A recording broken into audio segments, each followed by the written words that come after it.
think about the Bible like you never have before? You're listening to Christian Questions. Access more audio, videos, and Bible study resources at ChristianQuestions.com. Our topic is, what happened in the Garden of Gethsemane? Here's Rick, Jonathan, and Julie. Welcome, everyone. I'm Rick. I'm joined by Jonathan, longtime co-host, and Julie, longtime contributor. Jonathan, what is our theme scripture for this episode? John 18:11. So Jesus said to Peter, "Put the sword into the sheath. The cup which the Father has given me, shall I not drink it?" So much has been written and illustrated about Jesus and his willingness to be tortured and crucified on the cross. There are books, there are poems, there are movies, there are plays, and there is music and songs written in every style and countless languages. All of these things are meant to honor Jesus and inspire us to greater faith in our lives.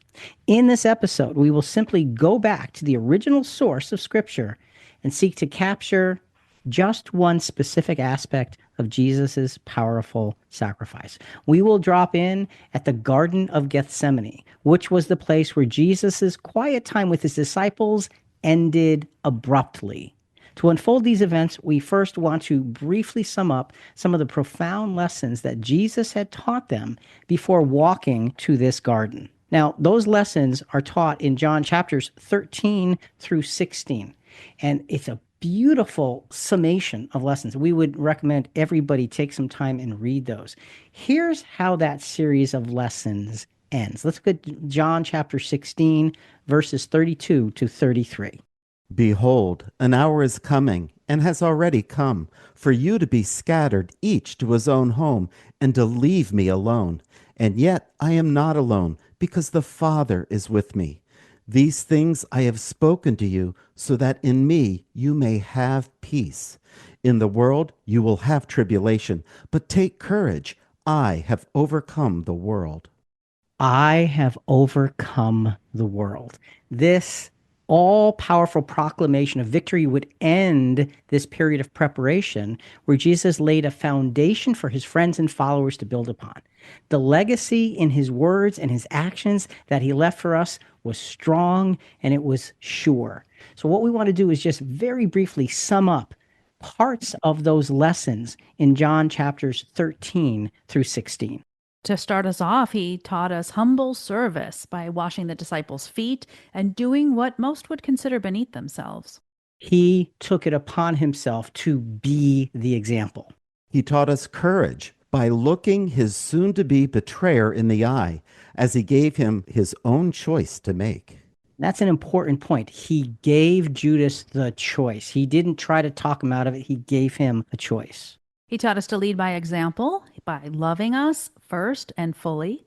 Love one another as I have loved you. That's the lesson he's teaching us here. He taught us to believe in God's promises as he unlocked God's grace through his own name. You ask in my name. God is with you because I have been with you. This was some of the power that he gave us in these chapters.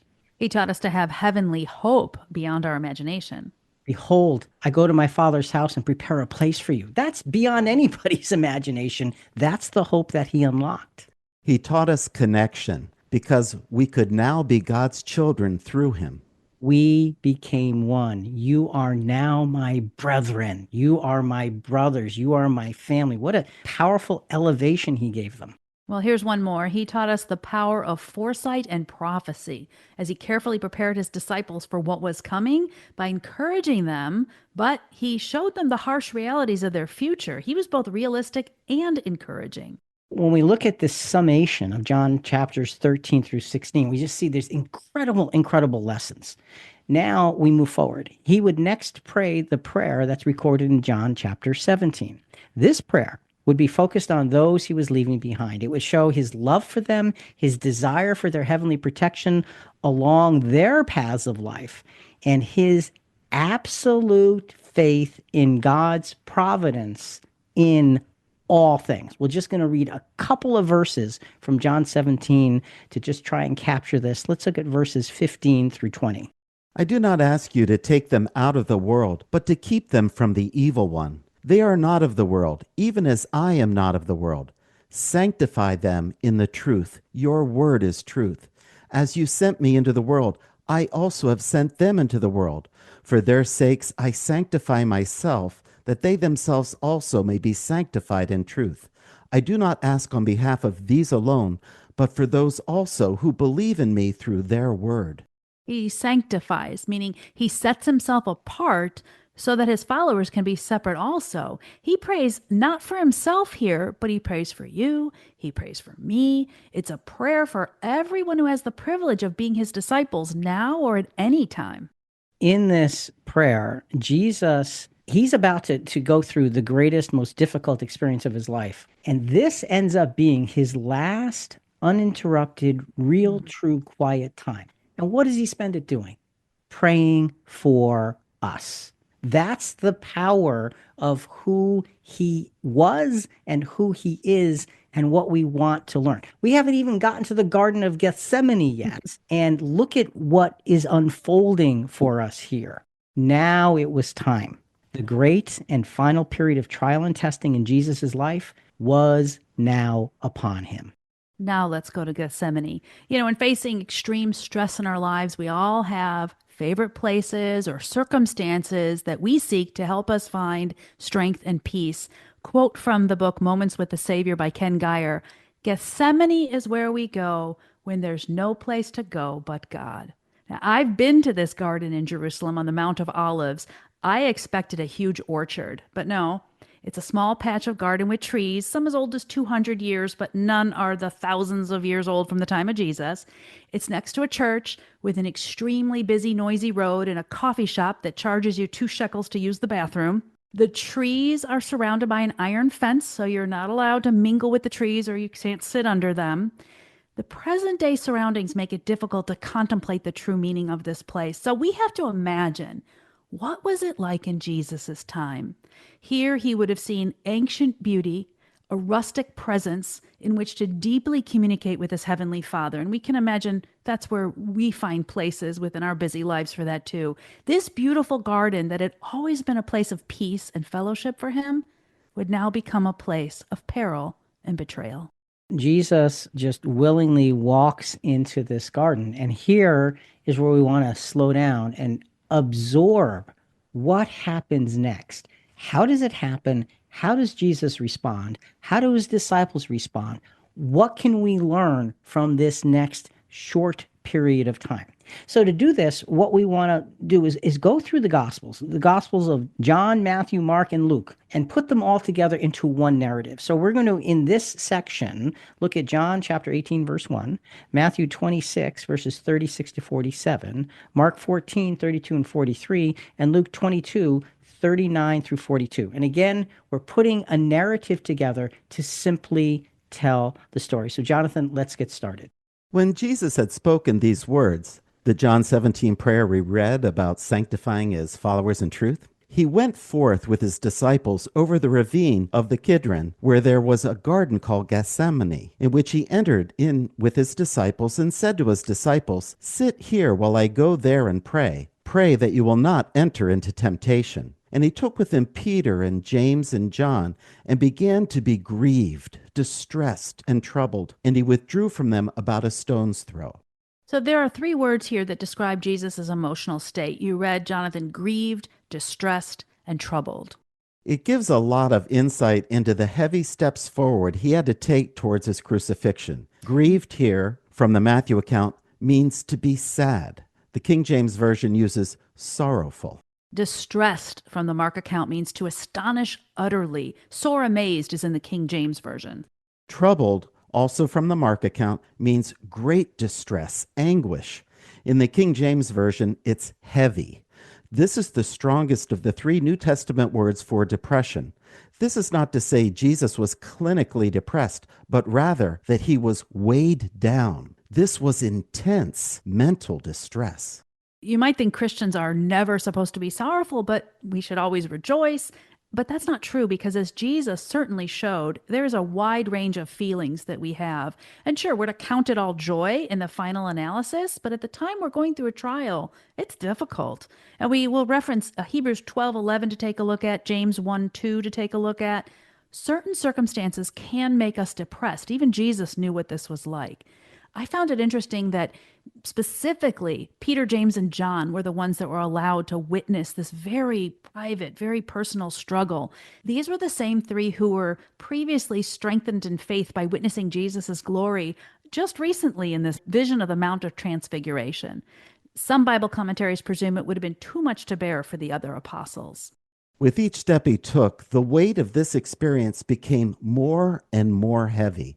Think about all the different aspects Jesus would grieve over because his concern was for everyone else around him. He grieved over Israel, knowing the favor which had been exclusively theirs would be withdrawn. He was concerned for his disciples who would soon be confused and in despair. He was grieving over his friend Judas, who would do the unthinkable. He might have even grieved over Lucifer, the other morning star, because Jesus' sacrifice would seal Satan's fate. We also know that one of Jesus' greatest sorrows was being accused of being a blasphemer, an enemy of God. What you have both just described is this immense weight of responsibility, and it's described as sorrowful and heavy and distressed. And it really moves me that the strongest word for depression in the Greek language here is used to describe Jesus here. He is carrying the weight, and he's a perfect man. And yet the scriptures tell us that this is how he was feeling. And they give us this sense so we can identify with the fact that he knows what it feels like. And that's the key. He knows what it feels like, and he carried the depth of this weight. And so as they enter the garden, remember now there's 11 apostles because Judas is gone. 8 of them, he says, wait here at sort of near the gate of the garden. And he goes further with Peter, James, and John. So that's the context that we're setting up at this moment. Let's put this together. What are some valuable lessons from Jesus's Gethsemane experience? The Garden of Gethsemane was the place where Jesus' experiences would completely change. His early evening quiet and unhurried time with his most precious followers would devolve into a night of unimaginable weight and responsibility. The burden was the destiny of the world, and Jesus would be called upon to bear it alone. It was his, and it was his only. And the weight is there. And Jonathan, as you brought up those examples of what may have been weighing him down, it just makes us stop and think and say, there is something immense beginning to happen here. It is amazing to think that Jesus knew the depth and sorrow of what was about to happen, and he still showed up, and he still faced the challenge. As soon as they arrived in the garden, Jesus separated himself from his followers. What else was on his mind?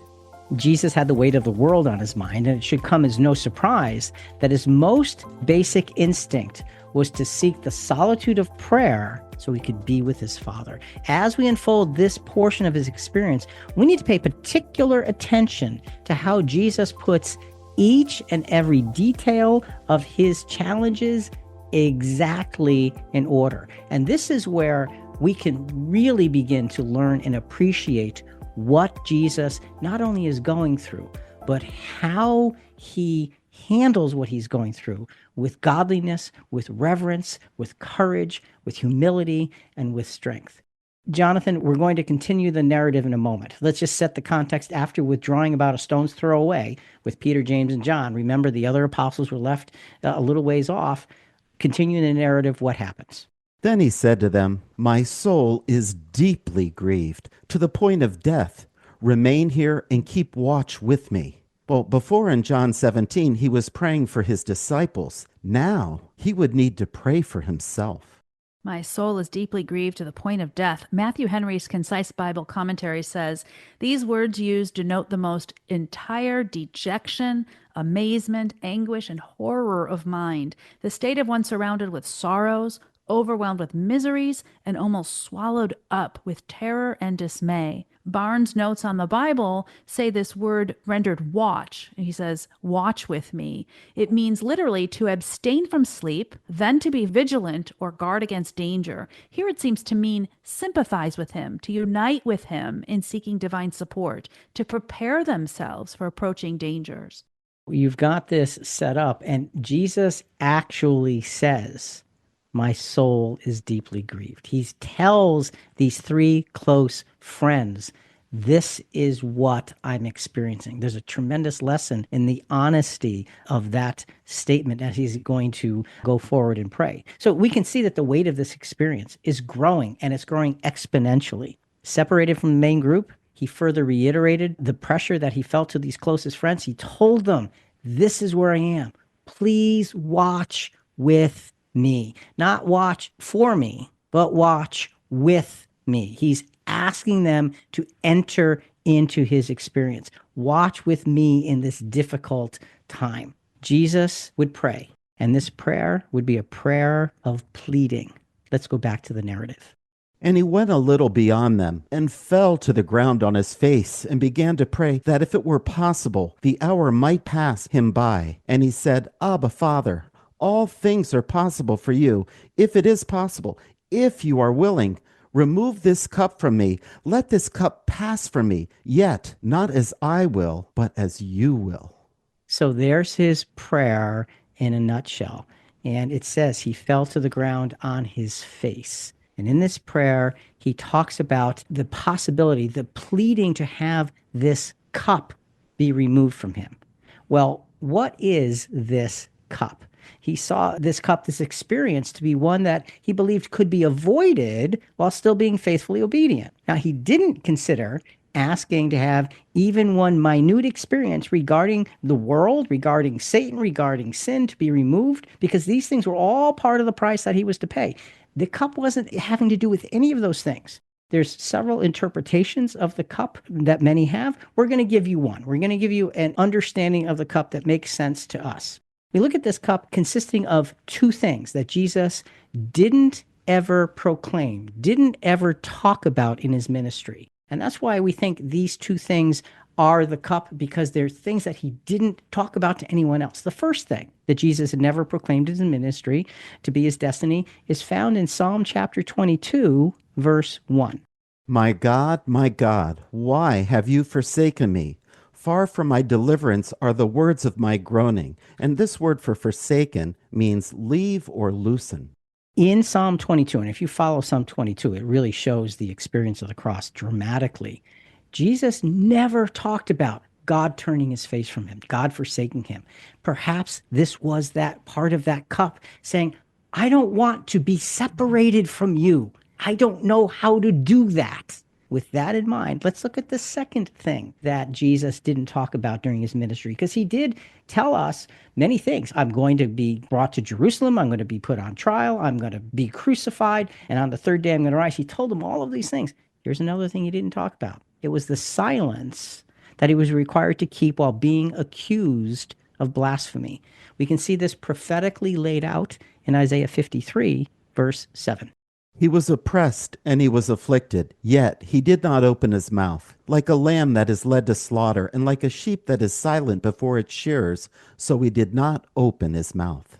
So you have this prophecy that talks about the fact that he is utterly silent. And if you've ever seen a sheep being sheared, it is pretty amazing to look at, because you've got this massive amount of wool that they are literally shaving off of that body, and that sheep doesn't move a muscle. It just takes it. It just absorbs what's happening and walks away, and all the wool is gone. And that is the description here. Jesus painted a clear picture of many aspects of the end of his life, but he never brought this silence before his accusers into focus. Now, think about this. Jesus was God's mouthpiece. Remember in his ministry, he said, I say what the Father tells me to say. I do what the Father tells me to do. And yet here, he was required to not attach himself, to not defend his Father's good name, his Father's will, his Father's providence, his Father's power. He was required to be silent about it all. It would have been heartbreaking. because he didn't know how not to show his loyalty. So when we look at these things, perhaps this silence was part of the experience of his father turning his face from him. We look at these things as the cup that was so hard to bear. It was so counterintuitive for him. It was against every grain of his person. That's what we think that he's praying about. This cup. Remove this cup from me, yet not as I will, but as you will. Let's go back to the narrative as Jesus goes back to his close friends for encouragement. When he rose from prayer, he came to the disciples and found them sleeping from sorrow, and said to Peter, Simon, are you asleep? Could you not keep watch for 1 hour? Keep watching and praying that you may not come into temptation. The spirit is willing, but the flesh is weak. This phrase, sleeping for sorrow, is only found in the Luke account.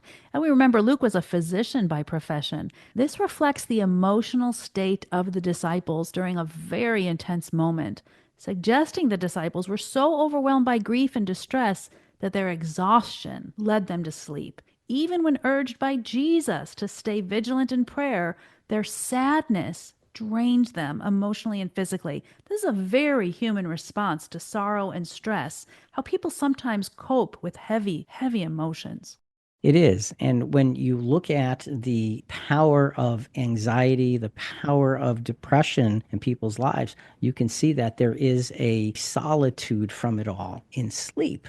And here they are, they're sleeping because they're overwhelmed. It's too much, it's too big. And yet Jesus had asked these three friends, just watch with me. Just stay awake so I know you're there. And they couldn't. And when he comes back, Simon, are you asleep? You couldn't watch just this time. You can see the frustration and the need that Jesus is expressing as a human being who's going through all of these things and carrying such weight. He's not done because he's prayed, but he is still not settled. So Jesus then goes and prays a second time. Let's go back to the narrative. And he went away again a second time and prayed, saying, My Father, if this cannot pass away unless I drink it, your will be done. And again he came and found them sleeping, for their eyes were very heavy, and they did not know what to answer him. So he goes and he prays essentially the same thing, and he comes back, and again, it's the same experience. Their eyes are heavy, and they don't know even what to say. I mean, the point is, the bottom line is, Jesus is alone. He doesn't have that support. The intensity of this experience cannot be overstated. Jesus prayed multiple times. The loneliness of this experience cannot be overstated. Jesus again went to his friends and found they still could not manage to watch with him. I don't think it's accidental that this garden is called Gethsemane. That word means oil press. Think about how oil is extracted for light and food. So what an appropriate symbol of crushing trials and the pressure that Jesus felt. It seems this place might have been named in advance of this event. It really does fit so well. And the pressing and the crushing also applied to his disciples who were overwhelmed by the experience themselves. So you've got all of these things happening. Well, Jesus goes and prays a third time. Let's go back to the narrative. And he left them again and went away and prayed a third time, saying the same thing once more. So there you have it. He goes 3 times. These are not, 3 little 30-second journeys. This is intensity of expression before God. With each repetition of his prayer, Jesus became more focused. His mission demanded submission to God's will, even in areas that seemingly went beyond his capacity. Remove this cup from me. Please remove this cup from me. Nevertheless, not my will, but your will be done. The end result of this struggle was that simple, straightforward statement, and it really is summed up in one word, nevertheless. Whatever is on my mind is on my heart, whatever my desire is, nevertheless, not my will, but your will be done. Let's go back to the narrative. And he came the third time and said to them, Are you still sleeping and resting? It is enough. The hour has come.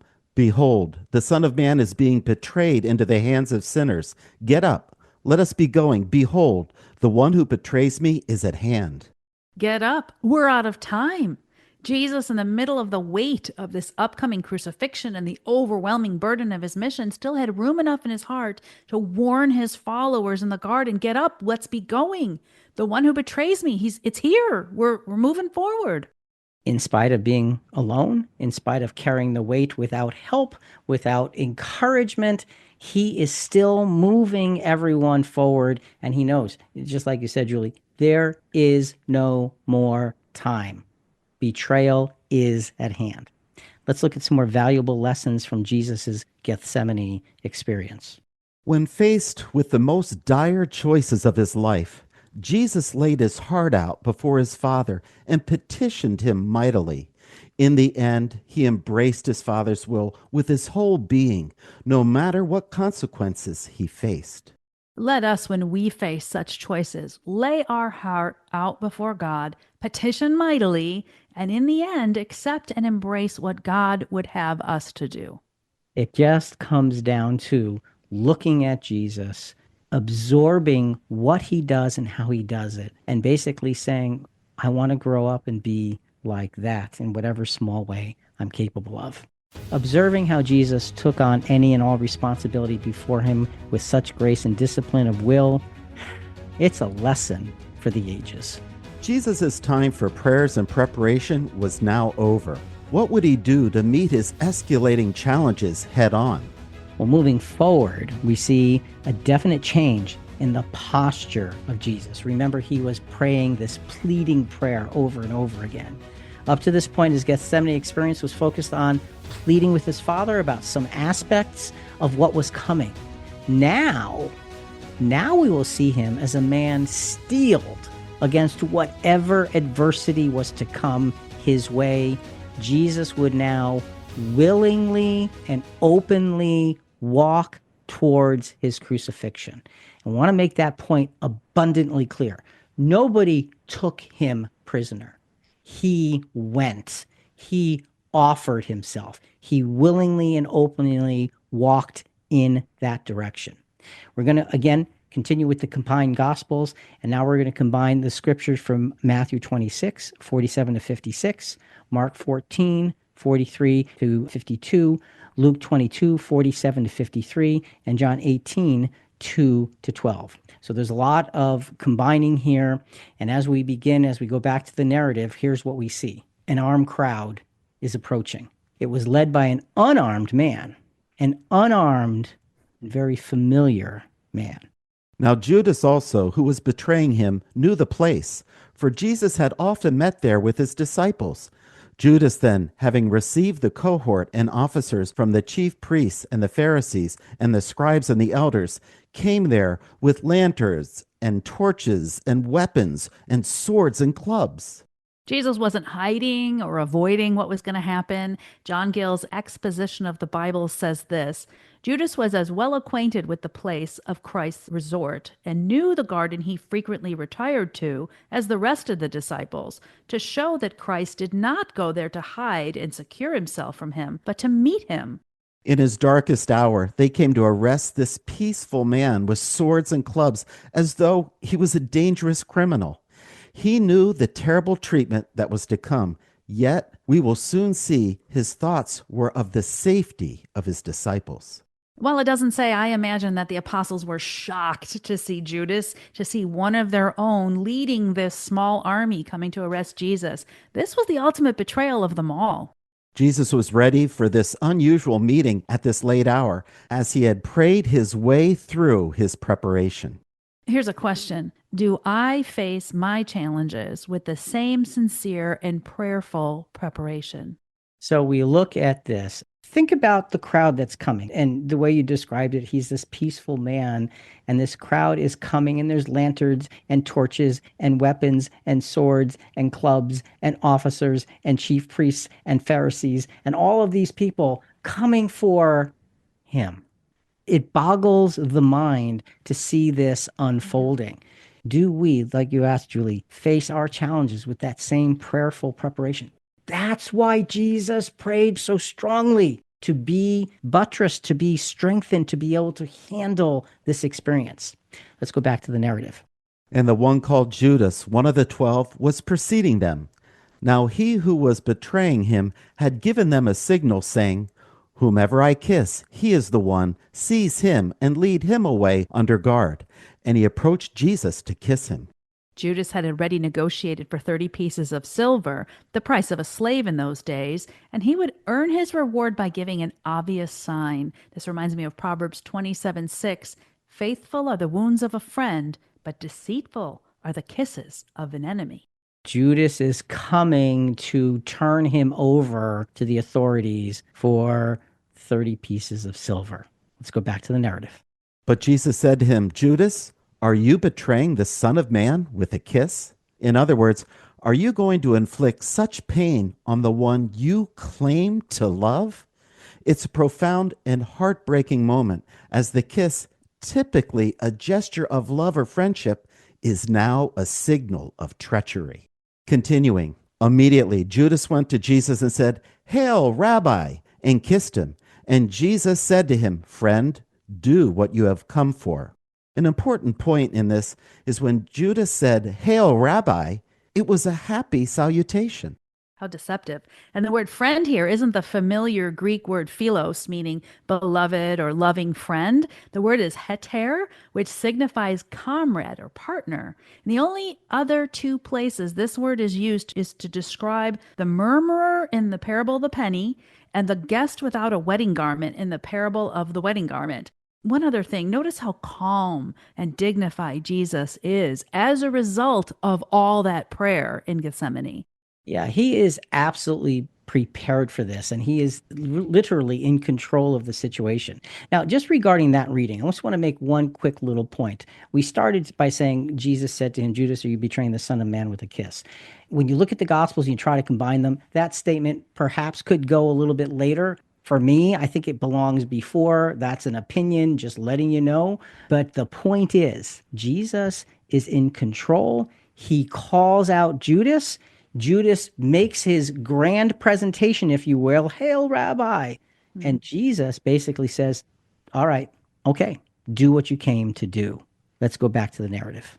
So Jesus, knowing all the things that were coming upon him, went forth and said to them, Whom do you seek? This is very important, this tiny little detail. It says Jesus went forth. What does that mean? It means he moved away from his disciples into the space between his disciples and this mob, and he separated himself from the disciples. He approached the mob. What was he doing? First of all, he's in control. Let's remember that. Secondly, he's slowing down this act of betrayal. He is setting himself apart already, and he asks this crowd to verify, okay, what have you come to do? So there would be no mistaking who it was they came for and who he was, being the person they're looking for. Jesus is here by stepping away from his disciples. He's embracing the inevitable because that's what he had promised to do. Let's go to John 10:11. I am the good shepherd. The good shepherd lays down his life for the sheep. Jesus puts his sheep in a protective place and steps out into the danger. He does. And that's the point. He went forth. He put himself in the only position of vulnerability. He is now in the center of where everything is about to unfold. And he takes it all upon himself. You can just see how he is so clear and so focused and so driven to do the right thing and to be protective of everyone else. When we go back to the narrative, we see how this unfolds even further. And remember, Jesus asked the question, Whom do you seek? They answered him, Jesus the Nazarene. He said to them, I am he. And Judas also, who was betraying him, was standing with them. They answer him, okay? Jesus says, Whom do you seek? And he says, I am he. Now, those are not just words that say, here. This is an emphatic description, an emphatic form of personal identification. He is saying essentially, I am the object of your being here. Make no mistake, it is me. That's what he's saying here. Question that comes to mind, do we emphatically stand as strongly as Jesus as his disciples in any and all circumstances? Are we willing to say, I'm with him? Right. Am I willing to stand up and be noticed, even if it's such an uncomfortable, difficult circumstance. That's our example. So he just brings himself out in front. Now let's go back to the narrative and see what happens. So when he said to them, I am he, they drew back and fell to the ground. So when Jesus says, I am he, the account doesn't say that his apprehenders fell backward. They first went backward, they drew back, and then they fell. So his words using God's Spirit were like a repelling force. This dramatic scene shows that Jesus had the power to resist this arrest. The protective power of God's Spirit always brought Jesus to safety until this moment. We remember how in Luke 4:28-30, when the people were trying to throw Jesus off a cliff, he was able to pass right through the crowd. I never thought about this before, but since Judas was on the side of the mob, he would have gone down to the ground with them. That is an interesting point. He is separated from the disciples who are behind Jesus. So we would assume that he just would have fallen down along with them. So he is part of them. He has claimed his territory, and it's with those who are taking Jesus unlawfully as prisoner. But this I am he experience was very, very, very powerful because the power of God put it so that they felt something that was bigger than they were. And again, the protective power of God had always before this brought Jesus to safety until this moment. Now, in this moment, the protective power of God's Spirit served as a warning to any and all bent on doing evil because they felt something bigger than them. Let's go back to the narrative. Therefore, he again asked them, Who do you seek? And they said, Jesus the Nazarene. Jesus answered, I told you that I am he. So if you seek me, let these go their way, to fulfill the word which he spoke. Of those whom you have given me, I lost not one. Jesus again asks, Whom do you seek? And they give him the same answer. Only this time, the question and the answer have a dramatic context of the power of God's Spirit that Jesus had within him. Right. The first time it had that repelling effect. By asking the question twice, Jesus reinforces his control over the situation. It wasn't that he was confused or hesitating. It was to make his intentions clear. He was willingly surrendering himself. He takes absolute control. And I'm the one, let these others go their way. You have nothing to do with them because you said you came for me. Take me, that's it. He is very, very clear, very, very protective, very, very courageous, and very, very godly and reverential in how he presents himself. Jesus plainly offered himself to them as he undeniably protected those who were with him. Jesus purposely shielded his disciples. His prayer in chapter 17, remember, was that he would lose none except Judas, who was already gone, because they had a ministry to perform. It was noble of Jesus to protect his disciples. The repetition highlights his composure and deliberate choice even under this immense pressure. We can see when we sum these verses up, he is ready to protect and he's ready to offer all at the same time. That's who Jesus was. That's who Jesus is. And that's the example that we want to really, really grab hold of. Let's look at a few more valuable lessons from Jesus's Gethsemane experience. Jesus always rose to meet any challenge set before him with godly grace and a powerful discipline. He voluntarily handed himself over to this mob that was bent on bringing him to death. Why? Because this was God's will. So the question is, am I ready to walk in any direction God's will would have me to go? Am I willing to do that? It's remarkable and inspiring to just stop and observe how Jesus prepared himself and then delivered himself into the hands of his enemies. While Jesus was now ready to walk the path that would lead to his death, his apostles were not. How would he protect them? This must have been an utter shock to his disciples of like, what's happening here? This is what betrayal looked like, okay? This is what it looked like. Lanterns, torches, weapons, and a contingent of chief priests and Pharisees, all to apprehend a man who never even used a sword or a spear and whose life was spent healing, teaching, and encouraging everybody. And this is how they come, and this is how he's betrayed. And now he is about to be taken. Also, now Peter, the Apostle Peter, is ready to leap into action and create some utter chaos. So let's go back to this narrative again. When those who were around him saw what was going to happen, they said, "Lord, shall we strike with the sword?" Now, to defend Peter, back in the upper room, Jesus did instruct his disciples to buy swords. They had two of them nearby. And we now know it was because it was necessary to show that his capture wasn't made by force. He voluntarily allowed himself to be taken and crucified. These swords were intended only for show. They weren't a true defense. Had there not been weapons present, it might have looked as though he had no choice to be arrested. But Peter, as usual, is ready to leap into action to protect his master. Okay, so the question, Lord, shall we strike with a sword? Here's what we're looking at. We're following the imperfect human thinking of the apostles. And like you said, Julie, particularly Peter.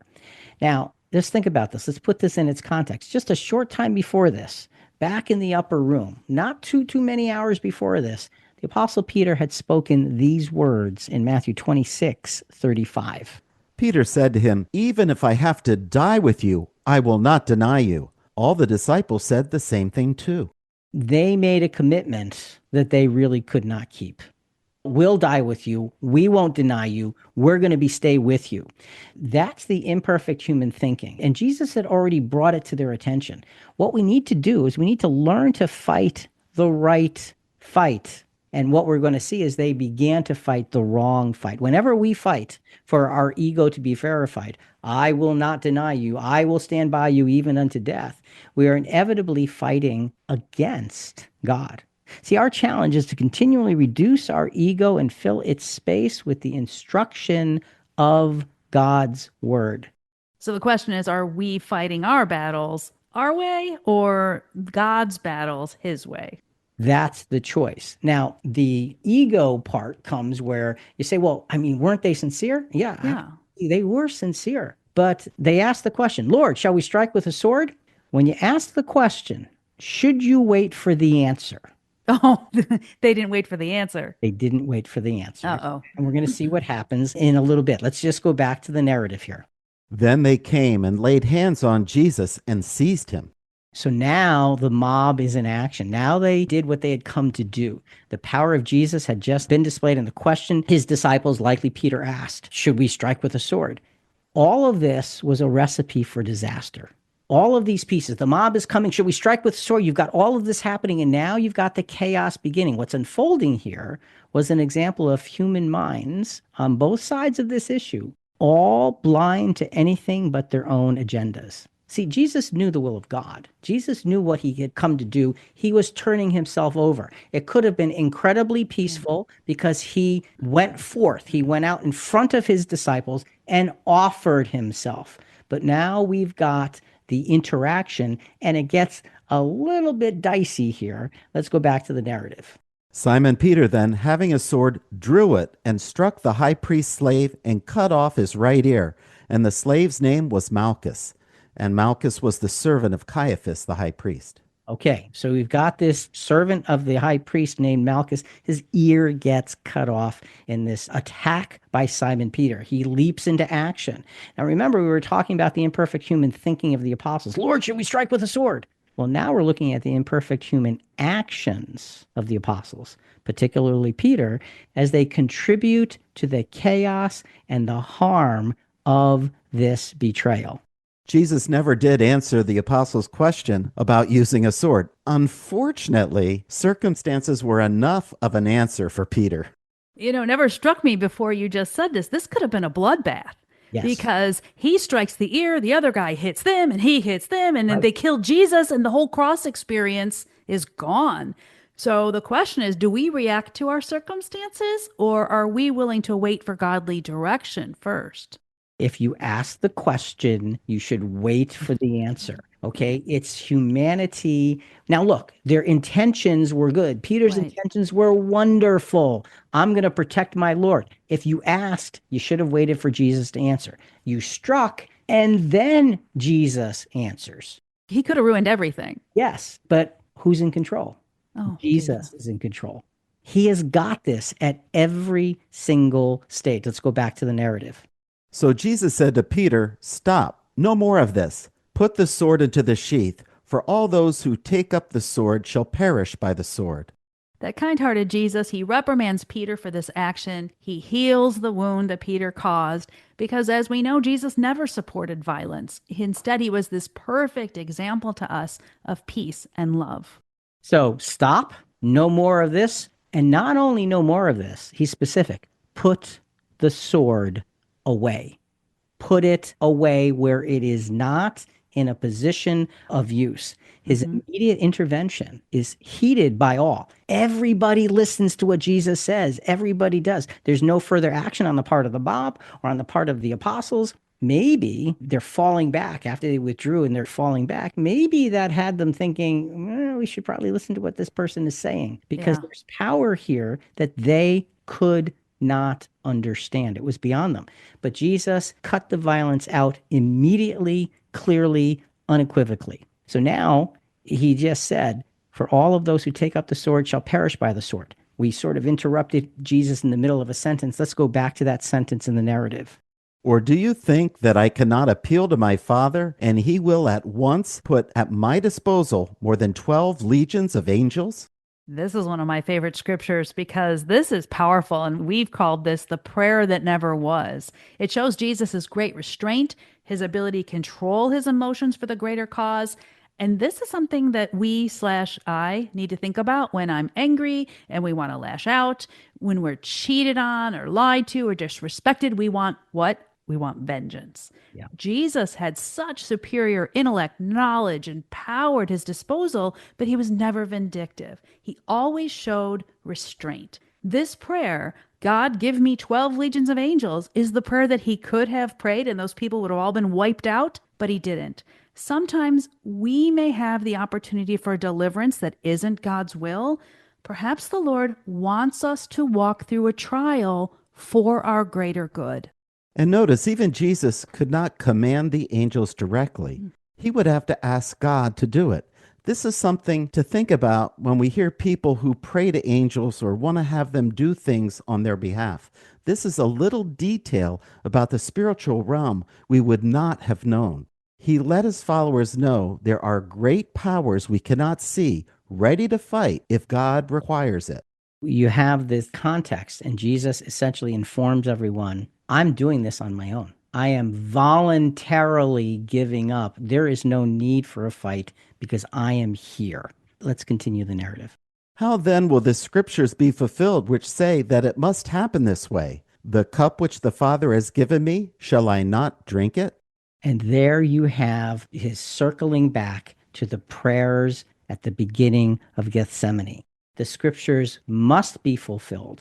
That's why he took control of everything. That's why he said, put the sword away. That's why he offered himself up. That's why he called Judas out, because he was utterly willing to drink this cup that the Father had given to him. He knew it was required. He gives everyone this intimidating perspective. What's going to happen? I could have prayed and it would have been over, but I am offering myself up. And finally, what happens in this experience, Jonathan? Last piece of the narrative. And he touched his ear and healed him.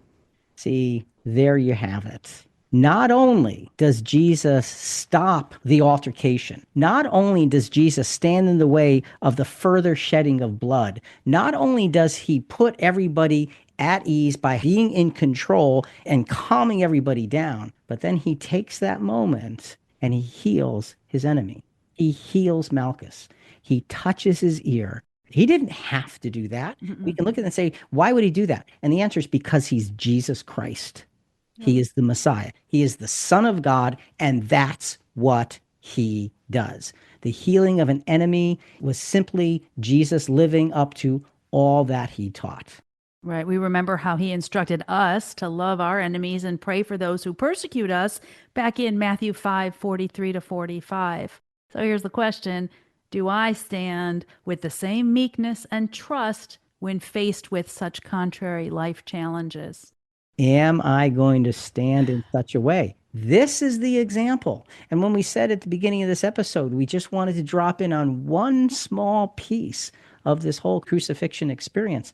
We're looking at the Garden of Gethsemane and the events there. And there are a few others that we don't have time for at this point. The matter is to see Jesus, to understand him, to appreciate him, and then to embrace him as we move forward. Let's look at, for us, now that we're trying to do that, let's look at Romans chapter 12, verses 19 to 21. Never take your own revenge, beloved, but leave room for the wrath of God, for it is written, "Vengeance is mine, I will repay, says the Lord. But if your enemy is hungry, feed him, and if he is thirsty, give him a drink. For in so doing, you will heap burning coals on his head. Do not be overcome by evil, but overcome evil with good." Verse 21, Jonathan, what you just read, don't be overcome by evil, overcome evil with good. How do you do that? You follow Jesus' example. How do you do that? You put yourself aside and put God's will in front of you. How do you do that? By reducing the emotion and putting the clarity of what is godly before us. Wrapping up with valuable lessons from Jesus' Gethsemane experience. Jesus responded to his unlawful capture in 3 ways. First, he stopped the violence and proclaimed his faith in God's will. Second, he revealed how easily he could have been defended and rescued by his Father. Third, he healed his enemy as Malchus was just another sinful man for whom he would die. And the final question for us is, how well am I in tune with such godly responses when faced with such ungodly actions in my life? It's an important question. And the important lessons from looking at Jesus in Gethsemane are acquiescence to the will of God. That's what his entire life had been about. That's what was culminating here. And the Gethsemane experiences put all of that in order, and he steeled himself to be able to pass through the unconscionable experiences of the trial, of the torture and the whipping and the ridicule and the cross and death, so that he could give his life as a ransom for every man, woman, and child who ever lived. That's what Gethsemane showed us about the life of Jesus Christ. Think about it. Folks, we love hearing from our listeners. We welcome your feedback and questions on this episode and other episodes at christianquestions.com. Coming up in our next episode, what was Jesus' message after his resurrection?